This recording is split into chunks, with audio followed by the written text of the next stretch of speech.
Bom, legal. Hoje a minha palestra é sobre qualidade end-to-end.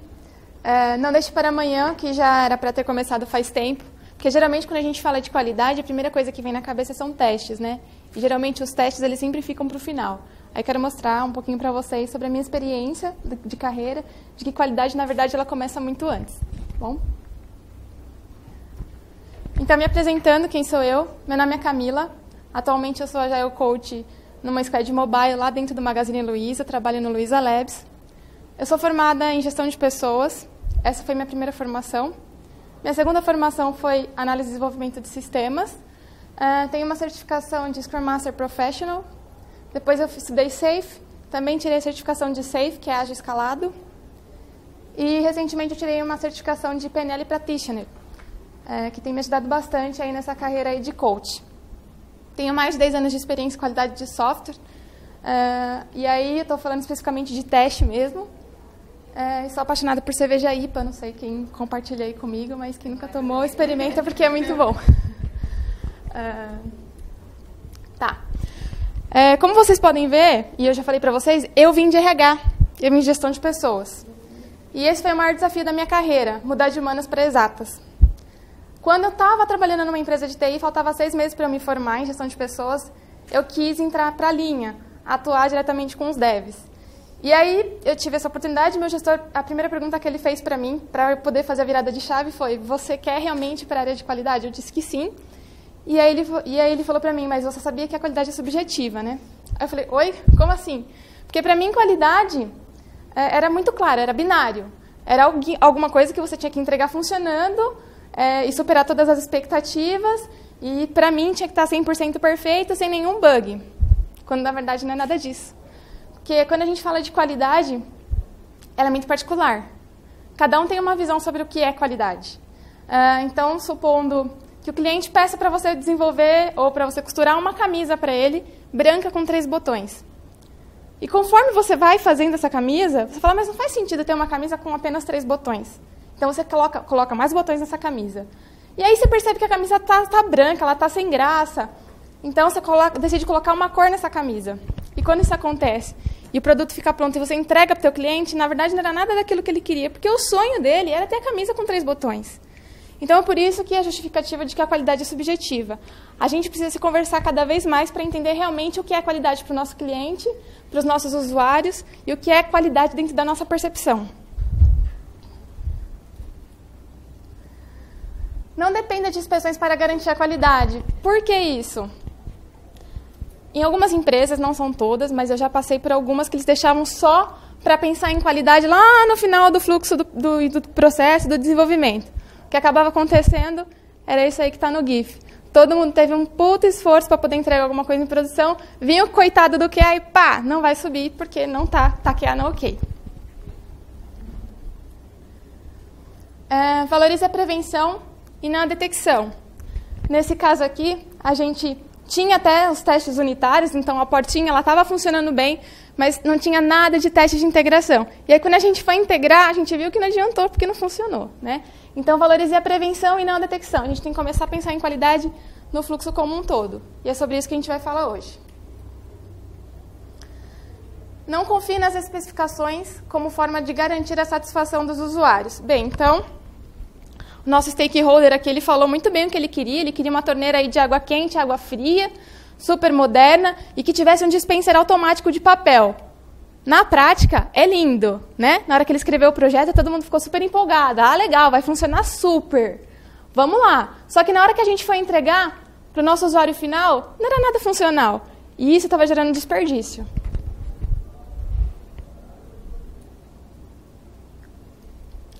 O fato é, o que a gente precisa entender na área de tecnologia é qual o problema que a gente quer resolver. Geralmente, nem sempre, mas o cliente chega para a gente falando assim: ó, né? Meu carro, ele precisa correr a 300 km por hora. Você fala pro cara: pô, legal, legal. Porque o meu carro tem que ser um carro de corrida. Aí você fala: entendi, show de bola. Mas, cara, você percebeu que você não tem uma roda? Então, o primeiro problema que você precisa resolver é a tua roda, para depois a gente pensar como que a gente faz esse carro correr.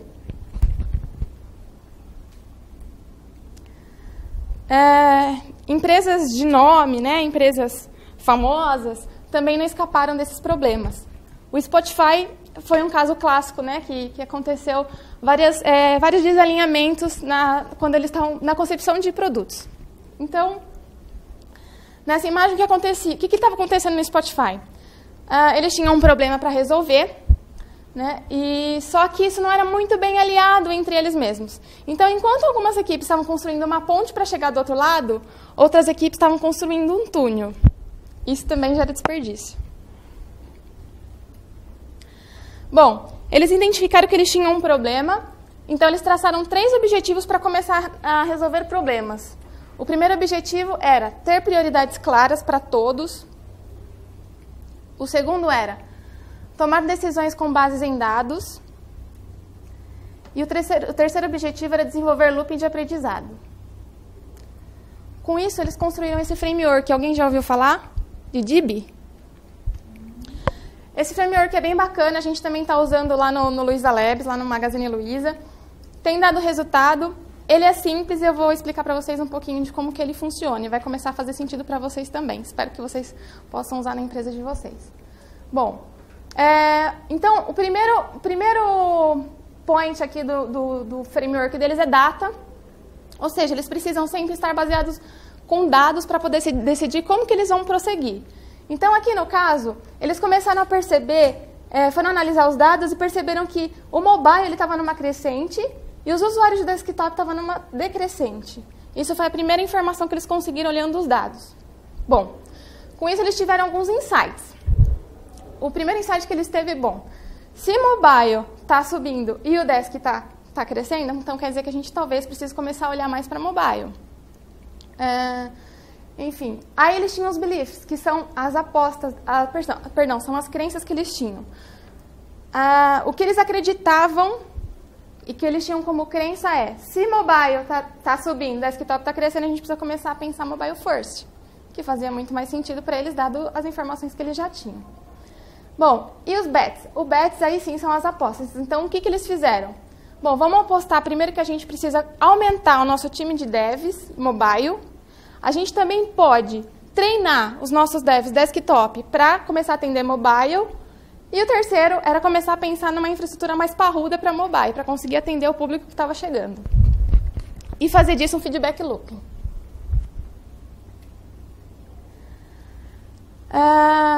Bom, XP, acho que todo mundo já ouviu falar um pouquinho de XP. E eu vou conversar com vocês agora sobre como que o XP tem ajudado a gente na área também de tecnologia. XP, eu poderia dizer que ele é o pai da qualidade no desenvolvimento de software, por tudo que ele sugere a gente usar. Tá? Então, ele nasceu no final dos anos 80, por Kent Beck, e ele tem alguns valores. Os valores deles são simples, assim, são coisas que me chamam muito a atenção, porque realmente funciona e é simples. Então, o primeiro valor dele é comunicação. A gente precisa se falar cada vez mais, não só o time de desenvolvimento, mas o time de desenvolvimento com os nossos clientes, com os nossos stakeholders e com o restante da empresa. Simplicidade.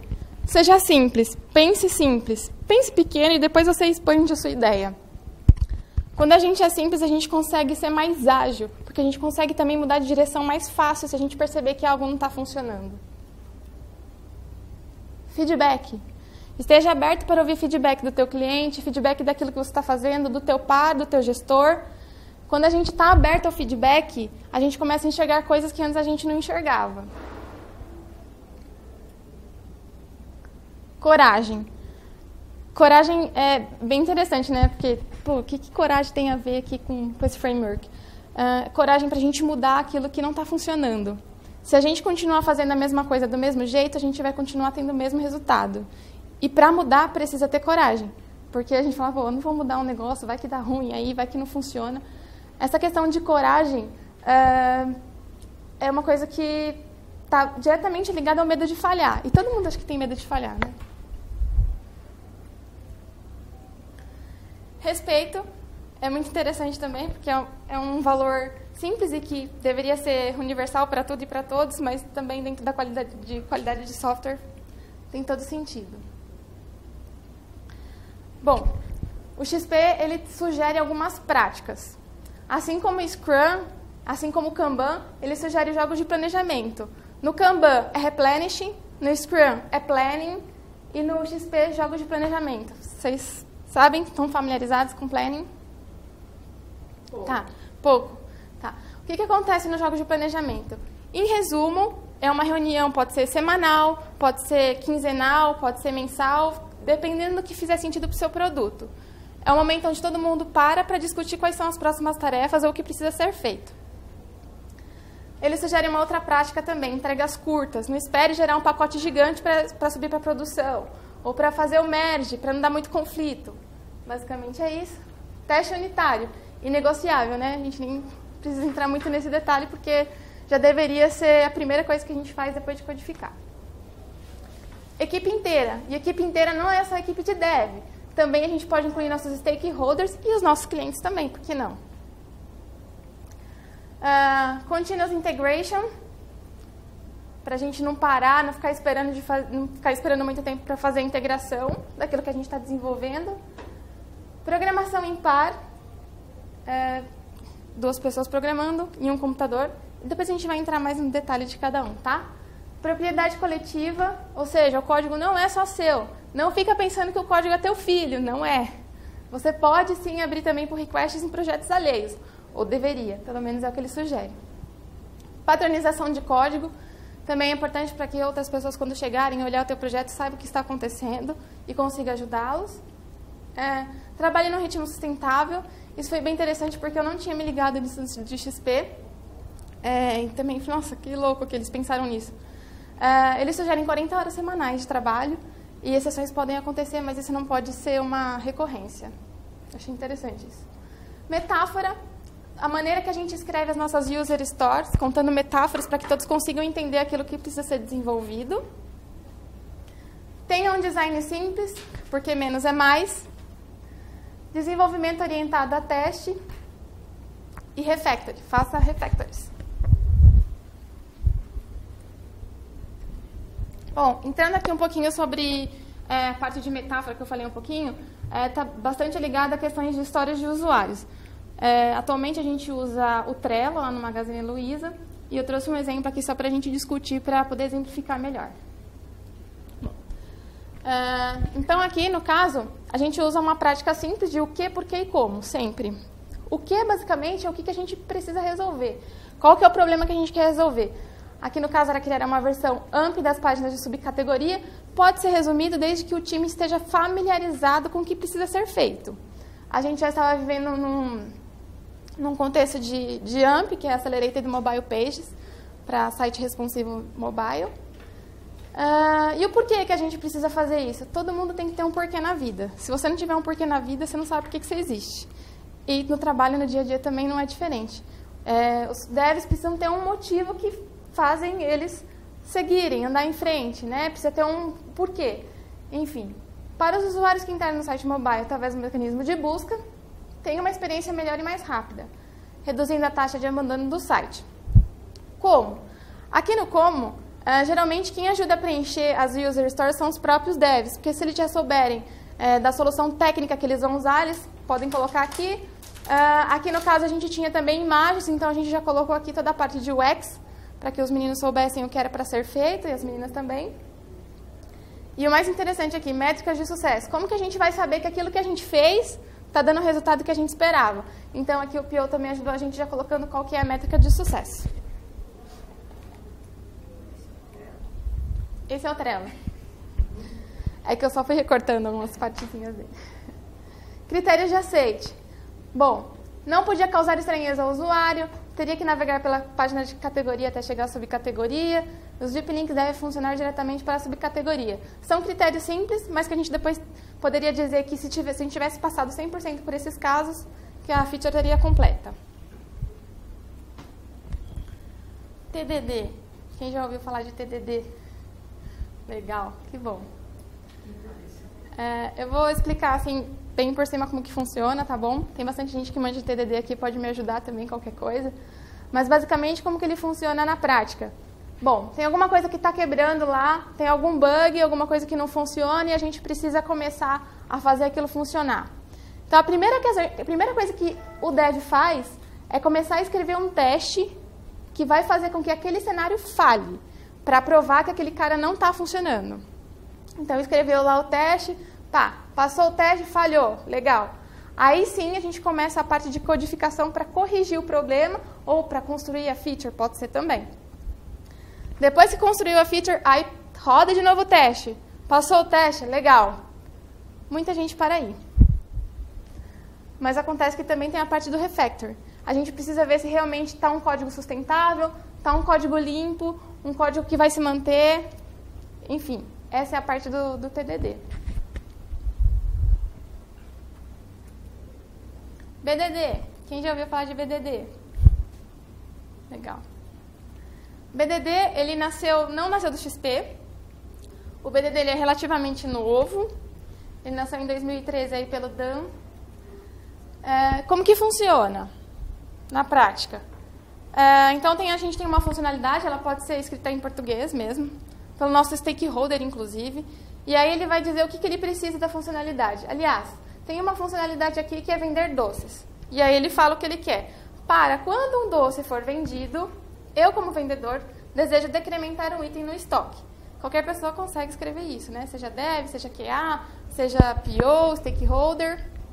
E tem sempre esse padrãozinho. Para quando eu, como, desejo. Tem que ser sempre esse padrão, para facilitar o entendimento. Lembra a parte de metáforas que eu falei, né? Bom, aí tem o cenário lá de teste. Qual que é o cenário? Então, na verdade, o que a gente precisa ali para vender doces, a gente precisa começar a dar baixa em uma bala no estoque. Então, tá. Aí você escreve também em português literal. Dado que o cliente pede uma bala, eu tenho 10 balas em estoque. Quando a compra for realizada, então, eu fico com 9 balas em estoque. E a partir daí, a gente pode automatizar com Cucumber, com Java, enfim, a linguagem preferida aí da pessoa que estiver programando o teste. O interessante do BDD é que ele já une, na verdade, as duas coisas, né? Tanto a parte de TDD quanto User Store. Acho que essa é a maior vantagem. Pair Programming. Como que funciona?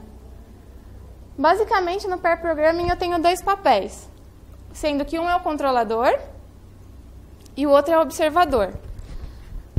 Então, são 2 pessoas por máquina, é isso que o XP sugere. E para desenvolver algum código ou para consertar alguma coisa, sempre senta 2 pessoas, enquanto uma está codificando, a outra está ajudando e observando aquilo que está acontecendo. Aquela velha frase clichê, né?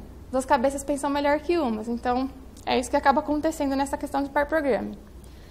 Recentemente, eu tive um caso lá na empresa e chegou um dev novo e eu perguntei para ele assim, a gente precisa fazer uma funcionalidade X.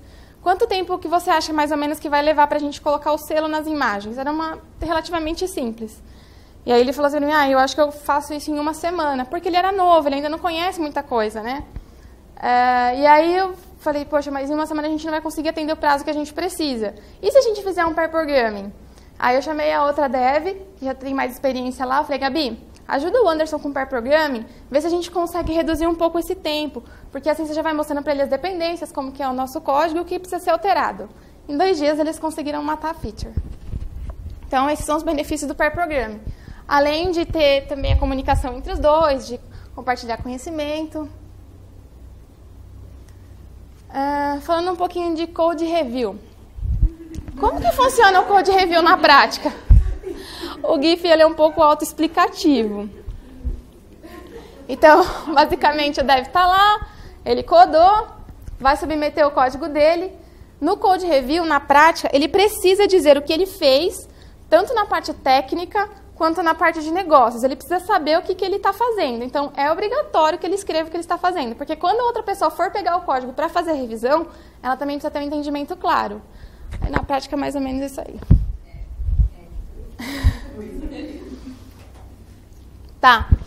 Aí eu tenho alguns exemplos reais aqui de 2 situações que aconteceram. Bom, a primeira situação aqui desse PR, a gente dá para ver que ela teve 59 interações. Tudo bem que foram 125 arquivos alterados aqui. Mas estava aparecendo uma novela mexicana. Pode acontecer.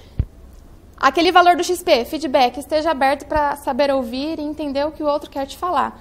Ele não está falando de você, ele está falando do resultado do que você codificou, não é nada pessoal. E a gente precisa estar aberto para isso, né?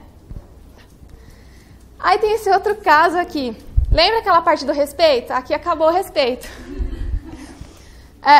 Essa situação aconteceu essa semana e eu falei, eu vou levar para as meninas. É pesado, mas eu vou levar. O meu time já está há muito tempo trabalhando junto, então a galera lá, falar palavrão lá é falar bom dia, tipo, tá tudo bem lá. Quem fez isso aqui foi o meu gestor, foi o nosso líder da tribo. A gente precisava resolver um problema em produção, só colocando um pouquinho mais vocês no contexto. E o problema que ele resolveu foi em 4 linhas, era um for super pequenininho. E aí ele submeteu lá para code review. Daí, acho que teve mais de 14 comentários, assim, de um for de 4 linhas. Aí ele ficou puto e falou, vai todo mundo para aquele lugar. Os PR grandes ninguém fala porcaria nenhuma. Agora, de um for pedreiro, todo mundo tem opinião. Foi óbvio que foi brincadeira e como foi o nosso gestor que submeteu, os meninos, a galera faz questão de ir lá e acabar com o code review dele. Tá. Gente, eu tô indo muito rápido? Não. Segurança da informação. Essa é uma prática não necessariamente ligada ao XP, mas eu acho que deve ser ligada no nosso dia a dia. E é algo que também precisa ser pensado desde antes da concepção, na verdade, de um projeto. Esses são alguns mantras do segurança da informação. Confidencialidade. O que a gente precisa pensar nesse aspecto? Bem, se o meu cliente está imputando os dados dele dentro do meu sistema, eu consigo garantir que, de forma alguma, os dados deles vão ser compartilhados pela internet? Consigo garantir que um hacker pode atacar minha aplicação, mas que eu vou conseguir garantir que os dados do meu cliente vão estar seguros comigo? Acho que esse é um primeiro critério de aceite que a gente precisa pensar. O outro critério é a integridade dos dados. Aquilo que o meu cliente está imputando na base realmente pertence a ele? Eu consigo garantir que aqueles dados são reais, estão íntegros na visão do usuário?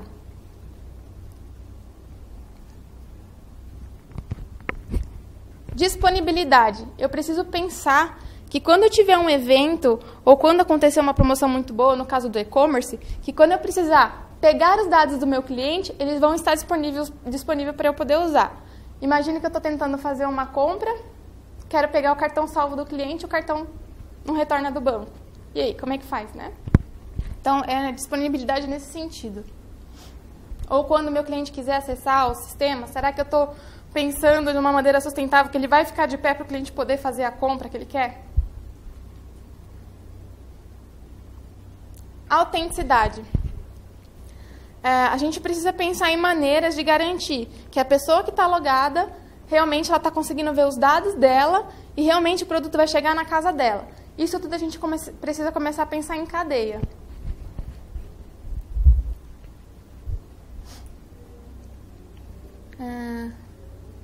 Stress test. Alguém aqui faz stress test? Já fez stress test? Já fiz. Já fez? Com o que você fez? Na verdade, eu usei uma ferramenta online, mas assim, foi uma coisa bem básica, que era testar o máximo de requisições possíveis. Uhum. Foi toda a cadeia, aquela coisa que a gente deveria fazer e tal. Uhum. Mas para ver se o servidor não caía quando ele batia 10, 15 mil por dia. Legal, legal. É uma boa prática. Bom, no caso do e-commerce, eu também já trabalhei no Walmart e agora eu estou lá no Magazine Luiza. Para a gente também esse é um critério que é inegociável. A gente precisa estar preparado para Black Friday. Para quem trabalha no e-commerce, não tem nada mais vergonhoso do que chegar a um evento assim grande e você ver que a sua aplicação caiu. Caiu na noite. Se cair, a culpa é da TI, sim. Bom, Russell Ackoff, ele é um estudioso aí de organização. E aí ele dizia assim, a performance de um sistema não é a soma das suas partes, mas sim o resultado das suas interações. Porque por mais que você teste o seu componente isolado, você precisa perceber como que ele funciona em cadeia. Porque ele pode ter o efeito dominó. Se você parar de responder alguma informação para os seus sistemas parceiros ali, você pode derrubar a cadeia toda. Aí tem uma ideia mais ou menos do que é um teste isolado e teste de sistema integrado. Isso pensando em carga, tá? Em teste de performance. Igual ela deu o exemplo ali, que ela testou a aplicação dela para saber qual que era o limite da aplicação dela. Legal, você já vai ter vários insights e é necessário para saber se você está escalando conforme você precisa. É necessário e cada mudança que você faz no teu código, que você acredita que pode impactar, é importante você fazer o teste isolado. Sistema de teste integrado. Aí é o fluxo como um todo. É justamente isso que acontece. Eu já vi várias vezes. Aliás, imagine aqui num teste de integrado, onde eu dependa do cálculo de frete para poder fechar pedido, que não é um sistema responsável pelo checkout. A gente está lá fazendo o teste, caiu, a parte de cálculo de frete caiu, acabou, não fecha mais pedido, acabou o sistema, pode fechar as portinhas e ir embora, pega a sua carteira, passa no RH. Isso é o que acontece bastante quando a gente faz teste de carga lá na empresa, assim que a gente pega os gargalos e também se prepara para Black Friday. A ferramenta que eu usava no Walmart, no caso eu rodava lá os testes, que eu era da equipe de checkout. Então, o checkout basicamente aqui demanda as requisições para todos os outros sistemas. E aí, o que é interessante de fazer teste de carga? O que a gente consegue pegar? A gente consegue saber qual que é a quantidade máxima de usuários que a minha aplicação consegue atingir. A gente consegue saber qual que é o response time, o tempo de resposta da aplicação. A gente consegue também identificar a latência de rede.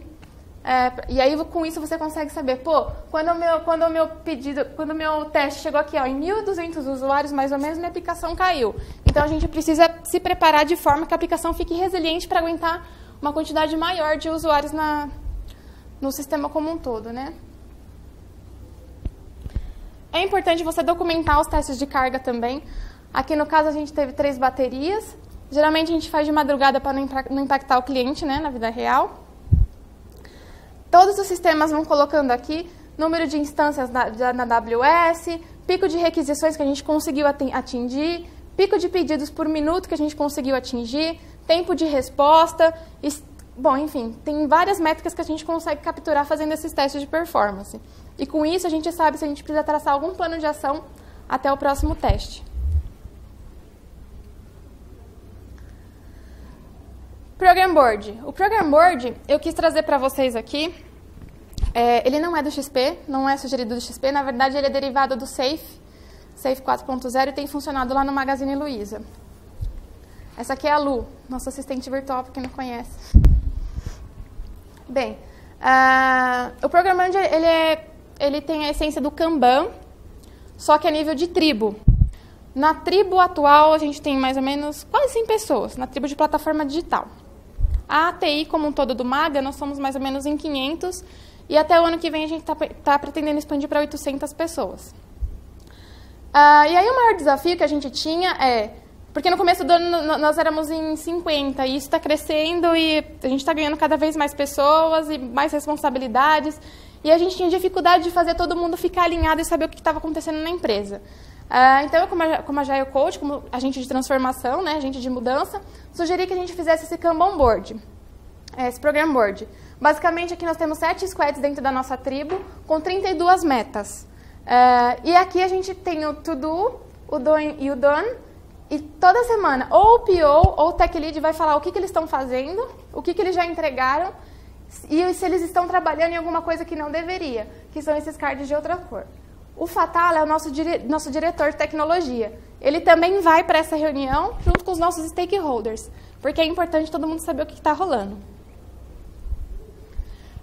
Eu acho que é importante isso para ter transparência, todo mundo saber se a gente está indo em direção ao encontro das nossas metas, porque a gente tem metas lá, e está ligado diretamente ao nosso PLR. Então, como a gente quer evitar microgerenciamento, a gente já deixa bem claro e transparente se a gente está perto ou longe do alcance. Então, a gente não precisa ficar falando para a galera, a gente precisa arrepiar aqui, porque senão a gente não vai atingir a meta. Está todo mundo sabendo o que está acontecendo. Transparência é bem importante nesse sentido. Bom, essa imagem é clássica, mas eu trouxe para vocês porque eu não sei se alguém já viu ela ou não, mas enfim. A mensagem que eu quero passar para vocês é que a qualidade ela não se controla, ela se incorpora. Por isso que ela não pode ficar no último passo do processo, ela tem que ser pensada como bem antes de qualquer concepção. Então, aqui foi o que o cliente explicou que ele queria. O líder do projeto entendeu isso. O analista planejou meio torto. Como que o programador codificou. O que o beta tester receberam? Uma forca. Como o consultor de negócios descreveu. O que o cliente pagou. Esse é o que eu mais gosto. Como o projeto foi documentado. O que a assistência técnica instalou. Como foi suportado. Como foi entregue. Já era inverno. E o que o cliente realmente necessitava.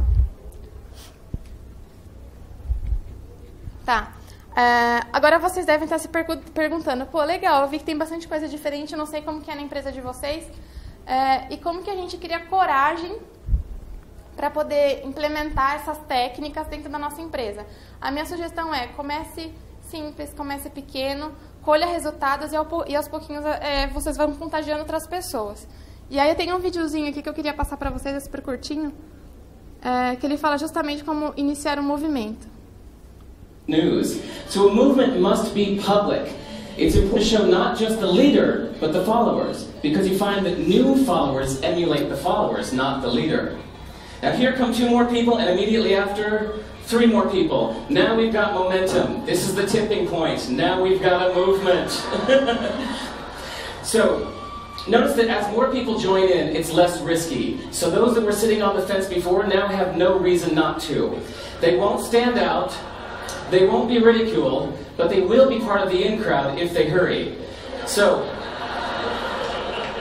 over the next minute, you'll see all of the those that prefer to stick with the crowd, because eventually they would be ridiculed for not joining in. And that's how you make a movement. But let's recap some lessons from this. So, first, if you are the type, like the shirtless dancing guy, that is standing alone, remember the importance of nurturing your first few followers as equals. So it's clearly about the movement, not you. Okay, but we might have missed the real lesson here. The biggest lesson, if you noticed, did you catch it? Is that leadership is over-glorified.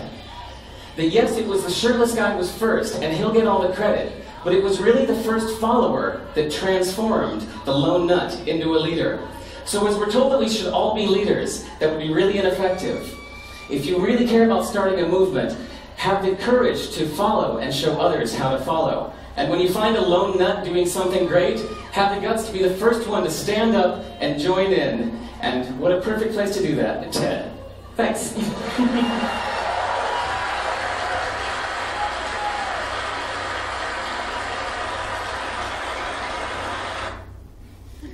Enfim, era essa a mensagem que eu queria passar para vocês. Então, que comece pequeno, pensando em qualidade, tentando colocar esses valores em práticas dentro da sua empresa. E conforme vocês forem tendo pequenos resultados, comecem a mostrar isso para a galera, que aos pouquinhos eles vêm para perto de vocês. Perguntas fáceis, por favor. Alguém tem alguma dúvida, alguma pergunta que queria fazer? Pode estar relacionada à apresentação ou não, fiquem à vontade, tá bom? Eu não assisti a apresentação inteira, então talvez eu já tenha falado isso. Tá bom. Então aí eu jogo minha culpa.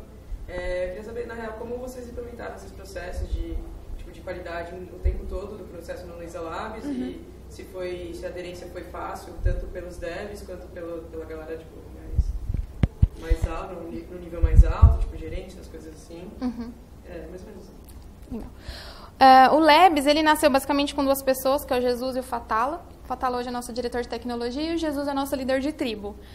Os dois assim, tinham uma responsabilidade de tirar um projeto que já estava há mais de 4 anos engavetado, que é o Magazine Você. Ele funciona mais ou menos como um social commerce, não sei se vocês conhecem. Mas basicamente qualquer pessoa pode criar uma lojinha no Magazine Você, começar a vender os produtos do Magazine Luiza e receber uma comissão em cima disso. Esse projeto eles fizeram em 4 meses.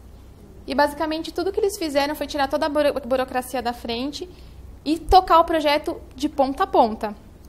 Só que eles já tinham esse mindset ágil. Então, todos esses valores que eu falei aqui para vocês do XP, eles já estavam aplicando na prática. Tinha 2 TIs no Magazine Luiza. Uma TI que é a Corp, que era uma TI Corp, modelo tradicional, total. E tinha a TI que era o Luiza Labs, porque eles nasceram basicamente como área de P&D. Só que eles foram ganhando cada vez mais responsabilidades, né? E aí, no começo desse ano, o Fred, né, que é o filho da Luiza Helena, ele percebeu que não era muito sustentável manter as duas TIs. Então, toda a TI corporativa virou Labs. Então, agora a gente está em fase de expansão. Todos esses critérios que eu falei para você, todas essas práticas, a gente está levando para a TI corporativa. O próximo passo é expandir para a empresa como um todo. O Magazine Luiza tem 20 mil funcionários. Então, a gente também quer expandir para a área da parte administrativa. Basicamente, foi isso. Quanto tempo vocês demoraram, mais ou menos, para implantar todo esse processo? Então, na verdade, a gente já nasceu assim. Então, é muito mais fácil as pessoas que chegam de fora se adaptar à nossa cultura do que a gente fazer essa transformação. A gente está tentando, assim, são paralelos, né? Dentro do Labs, na equipe anterior que tinha, como a gente nasceu, a gente conseguiu manter essa estrutura. O desafio agora está sendo escalar isso para a TI, que era corporativa, e para as outras áreas da empresa. Então, a gente está indo por partes. A gente contratou mais Agile Coach para poder trabalhar como mentor e como training mesmo dessas outras equipes. Todos eles agora estão trabalhando no formato de squad. Então, a gente antes tinha times grandes com vários produtos, agora a gente separou squad por produto e não mais por sistemas. Então, pode ser que tenha uma squad cuidando de vários sistemas, enfim. Por isso que eu trouxe também aquele modelo do DIPS, que é do Spotify. A gente está em constante aprendizado e não está perfeito ainda. E não vai ficar perfeito nunca. Então, a gente também está aprendendo como que a gente faz para expandir de uma maneira mais suave esse tipo de maneira de trabalho. Uma perguntinha, acho que é um complemento do que ela falou, do que ela perguntou. Houve algum tipo de resistência? De repente, você implanta uma nova forma de trabalho e sempre tem um perfil que gosta de trabalhar um pouco mais isolado, assim. Como é que é trabalhar com isso? A gente tem um esquema de feedback constante com as pessoas de lá. E o feedback não é só... O feedback que eu estou falando não é feedback na parte de sistêmica, mas mais na parte do individual. A gente acredita fortemente lá que o feedback do teu par é muito mais importante do que o teu líder. A gente está tentando trabalhar numa estrutura flat. Então, agora, quem era o gerente não é mais gerente, agora ele é líder de tribo. Eu era coordenadora do time de mobile. Eu acabei migrando de vez agora para a Agile Coach, porque eu já tinha um pouco desse know-how. Então, a gente está numa estrutura flat, onde não tem mais comando e controle. Sendo assim, a gente estimula para que todas as pessoas se sintam donos do produto, se sintam líderes. E a gente trabalha de um jeito para que qualquer pessoa consiga chegar para você, te deixar confortável de falar, cara, você não está atuando como um membro do time e está prejudicando todo mundo. Então, esses feedbacks são constantes. E aí as pessoas acabam se conscientizando, sabe? E aí, quando uma pessoa não se adequa ao perfil ou à cultura do Labs, ela acaba saindo, ou a gente acaba demitindo. Mas, assim, o feedback são constantes. A cada 3 meses a gente tem feedback e semanal também a gente sempre faz o one-on-one com o pessoal de lá.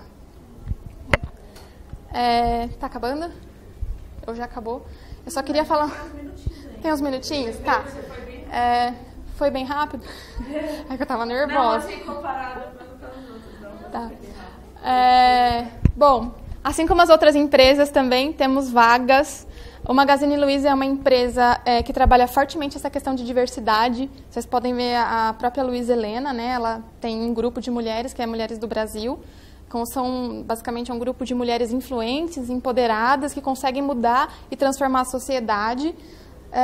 Então, na empresa dela não poderia ser diferente. Tanto que na minha squad de mobile de app nativo, eu tenho 4 meninas. Sendo que 2 são dev Android, uma dev iOS e uma dev de back, e 4 meninos. Então, é bem balanceado isso lá no Magazine. É um ambiente super legal para se trabalhar. Se vocês tiverem afim aí, tá o link do Workable com as vagas. Aí eu queria só passar para vocês um videozinho de como que é lá, trabalhar lá no Maga.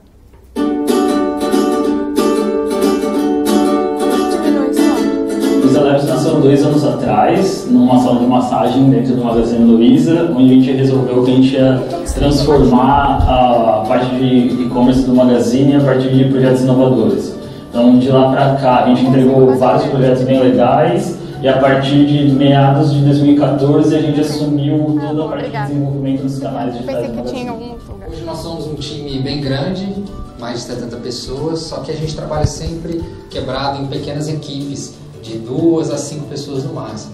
Trabalhando em times pequenos e dando liberdade e autonomia para eles decidirem o que tem que ser feito e a forma que tem que ser feito, a gente mantém todo mundo bastante motivado e a gente consegue entregar mais coisas em paralelo. O que eu vejo diferente aqui é o clima, a liberdade. Eu gosto muito da parte de compartilhamento de conhecimento, que a gente tem bastante aqui. Nós temos vários eventos esporadicamente e alguns no calendário, né? Um deles é em formato de palestra e o outro é em formato de troca de ideias. Então todos são envolvidos e todos podem falar e responder. A gente tem um ambiente aberto, tem um ambiente descontraído, não tem barreiras para falar com as pessoas, então eu gosto bastante desse ponto. Eu acho que a Luiza Labs é inovação. A inovação é pensar grande, é pensar em novidades. A gente inova fazendo coisas diferentes e a gente costuma inovar fazendo coisas que já existem, mas de uma maneira nova. Trabalhar junto para ter um objetivo legal, né? No final legal, um aplicativo legal que vai ajudar a vender mais, ajudar a atingir mais pessoas, de fazer parte de uma coisa muito grande. O que me motiva é saber que as coisas que a gente pesquisa, que a gente estuda e trabalha, faz diferença para a empresa e que isso se torna um resultado muito positivo depois para tudo que a gente faz. Dá para perceber que o que a gente faz aqui tem um impacto na vida das pessoas. Então, quem visita a loja, quem acessa o site, tem algum sonho, algum objetivo, alguma coisa, e a gente facilita isso de alguma forma. Eu sempre fui uma pessoa muito movida a desafio, e aqui é onde você é desafiado constantemente. Em outras empresas, o pessoal tinha uma pressão muito grande e só tinha pressão. E aqui mesmo com isso, não é só isso, né? Tem essa outra parte do conforto, você se sente em casa, se sente à vontade. Acho que a tecnologia é muito interessante, o aprendizado é muito legal, só que a forma como as pessoas se comunicam e a gente se diverte aqui dentro é um tanto único para mim. Bom, eu gosto muito de trabalhar aqui porque a gente está tendo a oportunidade de transformar o varejo brasileiro. E isso numa empresa que é uma estratégia multicanal. Então é muito mais divertido porque a gente pode unir o mundo digital com o mundo físico.